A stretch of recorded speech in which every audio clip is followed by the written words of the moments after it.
Please help me welcome Kimia Hamidi.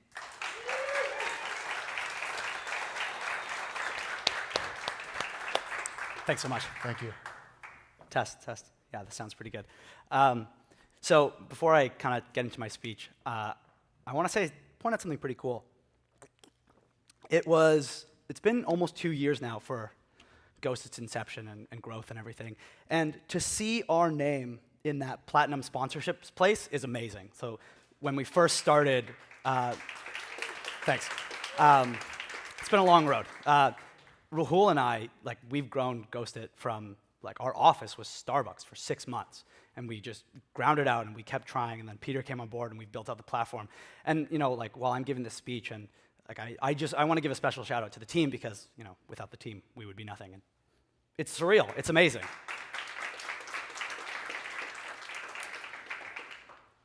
So today I want to talk about, I was going to give a very technical speech on how to drive more people to your website and then how to convert those people into customers, but as Zukar said, that'd be super boring. So I said I'm going to talk about something else. And so today what I want to talk about is the intersection between risk and curiosity and what that results in and how really disruptive changes are kind of brought forward. And so I'm going to do that by telling 2 stories. So the first story started out as me as a very young child. And I think I was 7 or 8 at the time. I was living in California, and my parents bought me an RC car. And I loved this RC car, and I would play with it all the time. And as all children do, I got bored of my toy. But instead of asking my parents for another toy, I took it apart because I wanted to know the inner workings of this RC car. And what was on the inside was a very small motor. And this motor had a weighted end that would spin when you connected the wires and the batteries to it, and it would spin really fast. And that, again, entertained me to no end until, again, like all children do, I got very bored. And so I thought to myself, I was like, what would make this more interesting? More power, faster spins. And so I'm looking around my room, and I'm looking for a bigger power source. And, I'm a child. I don't have batteries lying around my room. It's not a workshop. And my eyes land on the wall socket. And I'm sure you all know where this is going. So that's the ultimate power source, right?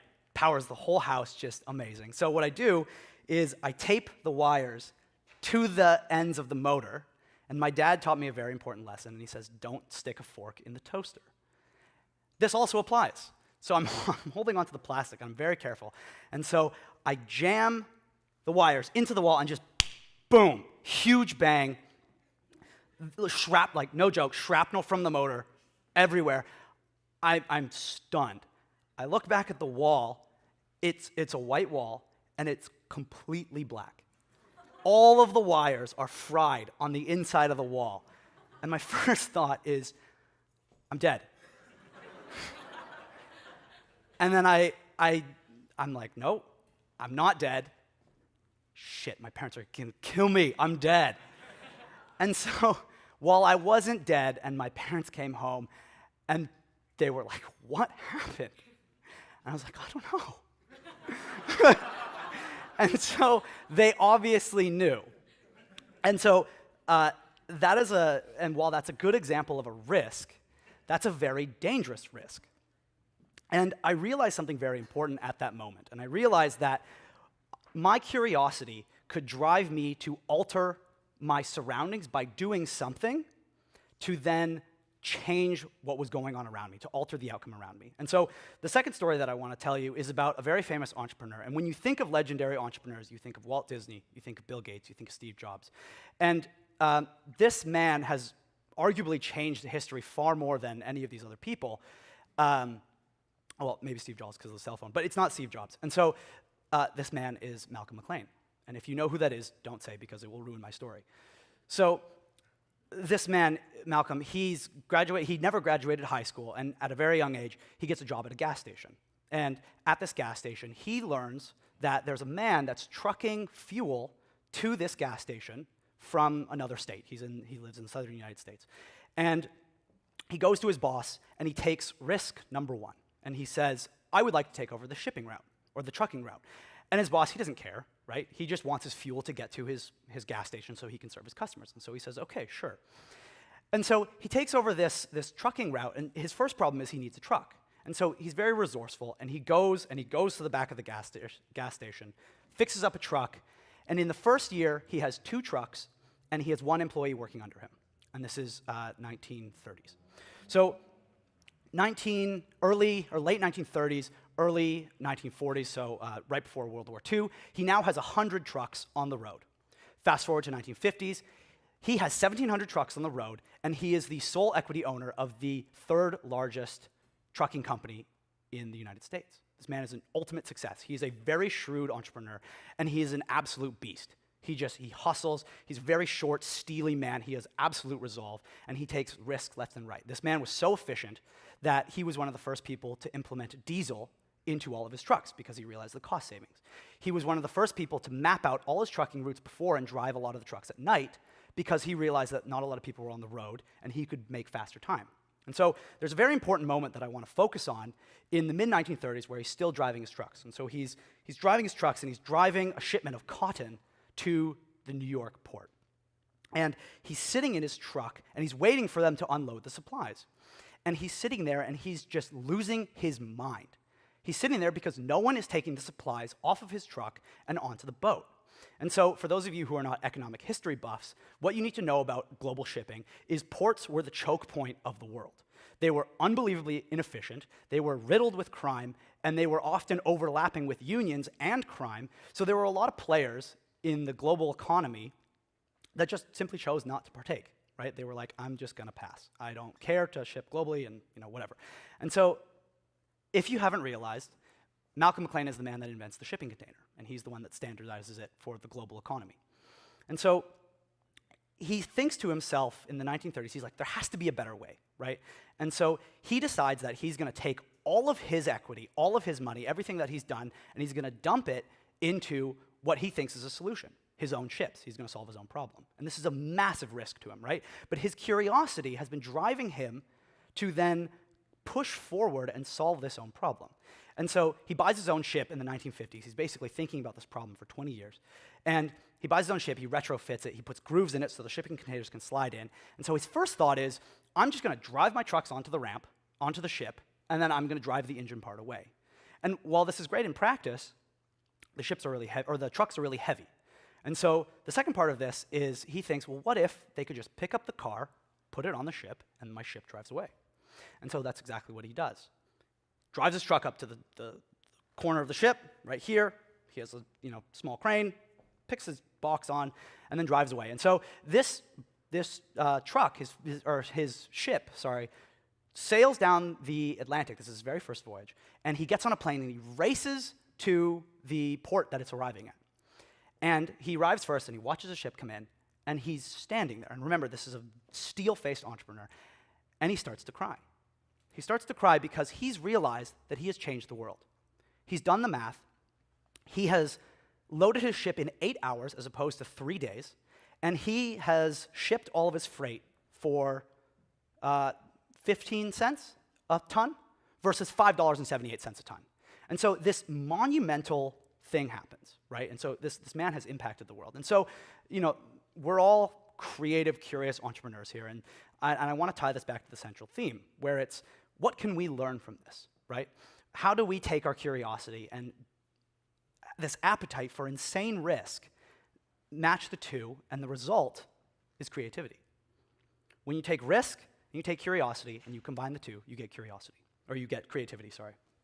And so there's a core problem in all this, and the problem is that while he's achieved his goal, making this transition is like literally corporate suicide, right? And so he has to take all of his money, it's hundreds of millions of dollars back in the day, which is an insane amount of capital, and he just dumps it into this endeavor. And everyone thinks he's crazy because shipping containers have, of course, been tried before, right? You get odd-shaped boxes, you get all these different kind of mechanisms that never worked. And so he works his way around a solution. And so there's two things that I really want you to take away from both my young self altering my surroundings to not die and realize that I can alter what happens when I take a risk and you combine it with curiosity and you get creativity, and how Malcolm McLean changed the world. And that is, the stomach to take calculated risks is so important in entrepreneurship today, and not a lot of people actually do it, right? We're all risk takers to some degree, but you actually have to be determined to say this is an appropriate risk and I'm willing to bet. And the second part is, and this is an often overlooked point, where you need this relentless focus to try and channel that risk plus curiosity into creativity. Because as I'm sure we all know, nothing succeeds on the first try. And so what I want you all to kind of take away from these two stories is you should be identifying your risk, combine that with what you're curious about, and really focus on the end result. And hopefully, like myself, you don't end up killing yourself in the process, and you're here to tell this story today. Thank you.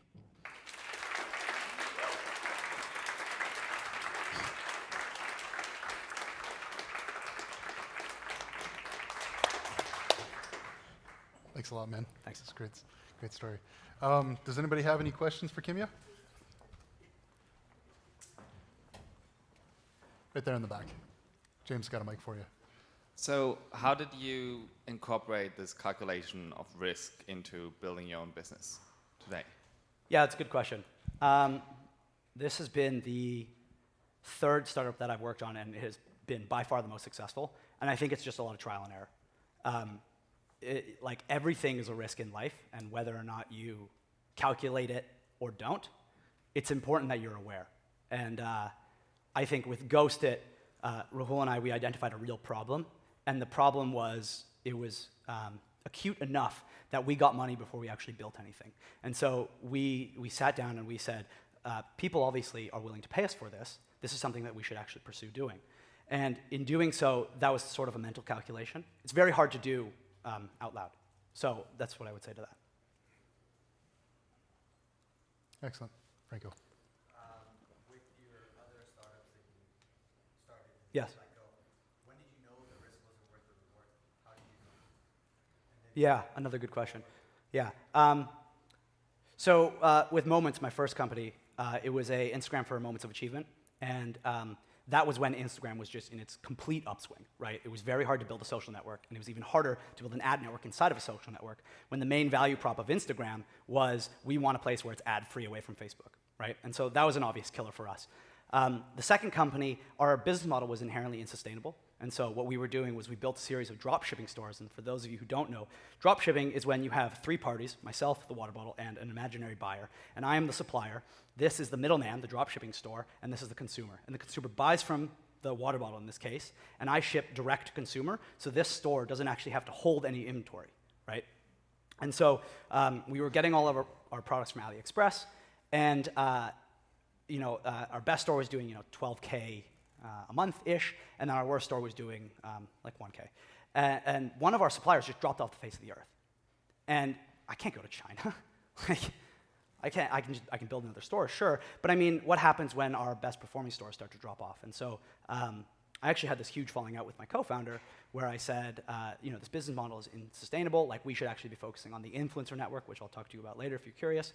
And we had irreconcilable differences, and I actually left.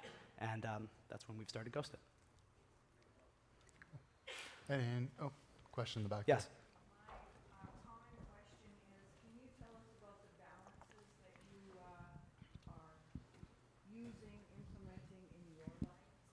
Sure, yeah. The question, if you guys didn't hear, is about balance and how you're implementing balance in your life.